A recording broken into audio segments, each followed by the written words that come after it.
ओम नमः शिवाय, हर हर महादेव। आजकल मैं जिसको भी देख रही हूँ वो ज्योतिष और ज्योतिषियों के खिलाफ बोल रहा है कि ज्योतिष कुछ भी नहीं है। बड़े बड़े लोग नामी जो कि गुरुओं की पोजीशंस पे आते हैं, अलग अलग काम करते हैं, वो सबको ज्योतिष के खिलाफ बोलना है। पढ़े लिखे लोग भी और जो बाकी चीज़ों में हैं वो भी बोलेंगे। मुझे नहीं समझ में आती है सब लोग ज्योतिष को ही टारगेट क्यों बनाते हैं, जबकि ज्योतिष तो हमारे पुराणों से आया है। हमारे कितने सारे पुराणों में ज्योतिष का विवरण है।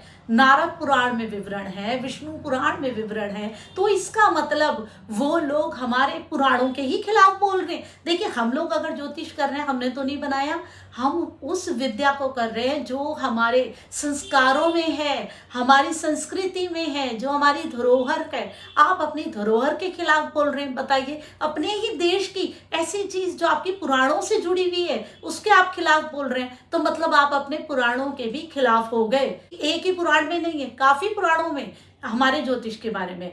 अब जब हम बात करते हैं कि चलो ये तो हो गई हमारी पुरानी बातें, पुराने ग्रंथों की बातें, आज के संदर्भ में भी 2004 में इंडियन कोर्ट ने ज्योतिष को साइंस मान लिया है। लेकिन ये लोग जो ज्योतिष के खिलाफ बोलते हैं, बड़े बड़े गुरु, बड़े बड़े लोग, वो लोग इंडियन कोर्ट को भी क्या कुछ नहीं समझते? क्या वो कोर्ट के भी खिलाफ बोल देंगे?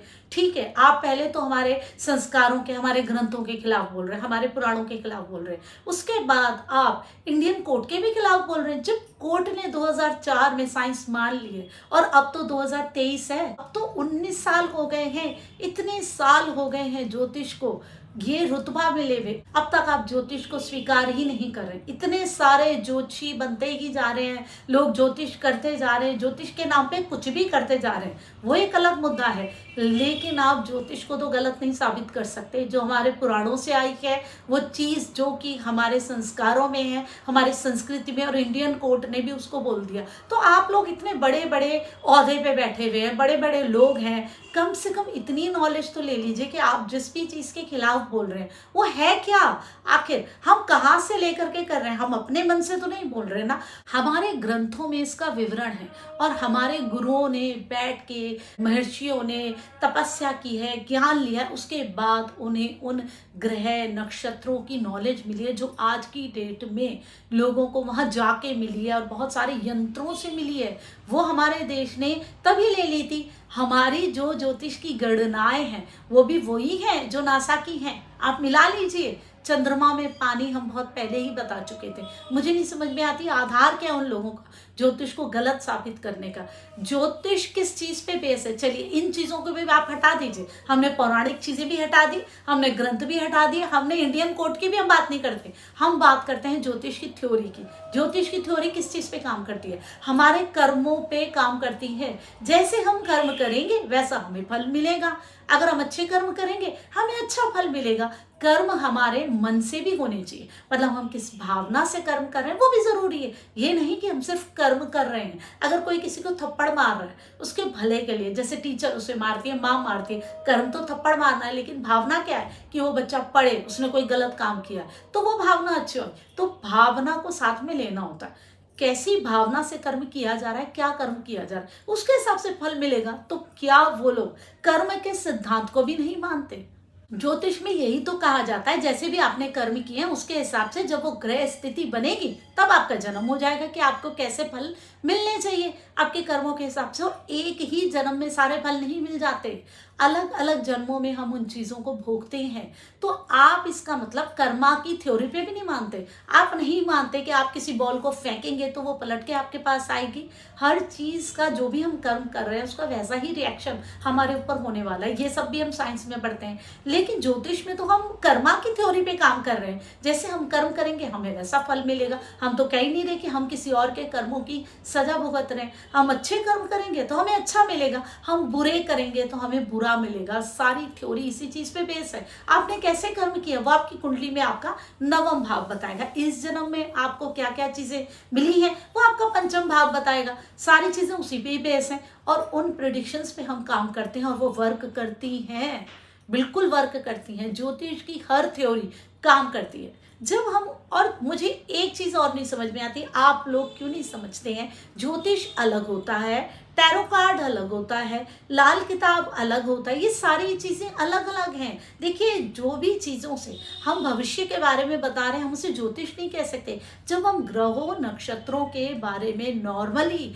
जो भी हमारे पुराणों से, हमारे ग्रंथों से उसकी हम बात करते हैं, वो ज्योतिष है। यहाँ पे जब हम बात करते हैं टैरो कार्ड रीडिंग की, वो ज्योतिष नहीं है, वो भविष्य बताने की विधि है। ठीक है, वो एक अलग है। आप सारी चीज़ों को साथ में ले लेते हैं। जब आप किसी भी चीज़ का ज्ञान नहीं लेते तो चीज़ें उलझती हैं। वो विद्या अलग है, ये विद्या अलग है। हर चीज़ का अपना महत्व है, हर चीज़ की अपनी इंपॉर्टेंस है। हम नकार किसी को भी नहीं सकते। लेकिन आप इतना तो समझिए, आप जिस विद्या के बारे में बात कर रहे हैं, आपको उसकी नॉलेज तो होनी चाहिए कि क्या है ज्योतिष।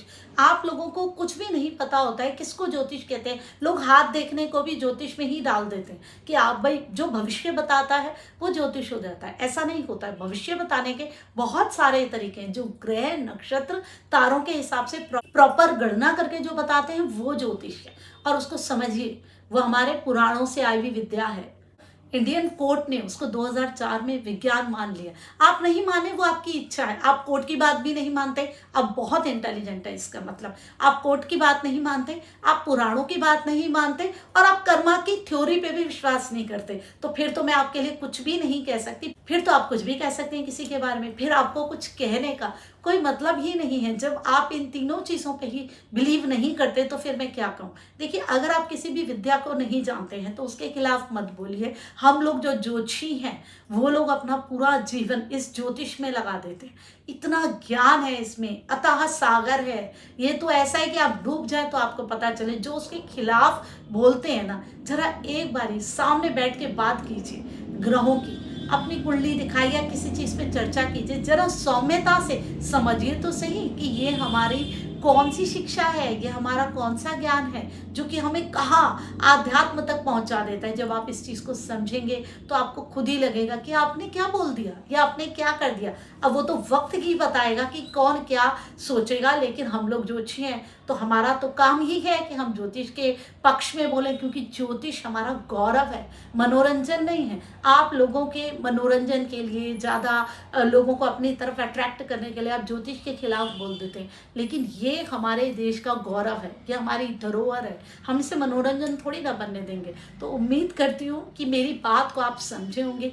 कृपया एक बारी ध्यान से आराम से बैठ के सोचिए, अपनी अंतरात्मा से पूछिए कि क्या आप ज्योतिष के खिलाफ बोल रहे हैं, वो आपको ठीक लग रहा है। अब आप खुद ही इस बात का जवाब ले लेंगे, मैं इसमें क्या। अब आपको खुद ही इस बात का जवाब मिल जाएगा। अगर हम ज्योतिष करते हैं तो ज्योतिषियों के खिलाफ और ज्योतिष के खिलाफ जो इतनी सारी चीजें बोलते हैं लोग, उनके लिए भी हमें कहीं ना कहीं कोई वीडियो बनानी थी। हालांकि बहुत समय से लोग बोल रहे हैं और मैंने ये वीडियो बहुत लेट बनाई, तो इसका यही समय होगा। हर चीज़ अपने समय पे ही होती है, ना समय से पहले हो सकती है ना बाद में हो सकती है। देखिए, मैं तो ज्योतिषी हूँ तो मुझे तो इसके पक्ष में बोलना ही था, क्योंकि बहुत सारी चीज़ें जो कि हम नहीं जानते हैं, जब हम ज्योतिष करते हैं तो हम जान लेते हैं। जो इसके खिलाफ बोलते हैं, कृपया मेरी ये वीडियो ज़रूर देखिए और फिर समझिए क्या उन्होंने जो बोला है क्या वो ठीक बोला है। हर हर महादेव, ओम नमः शिवाय।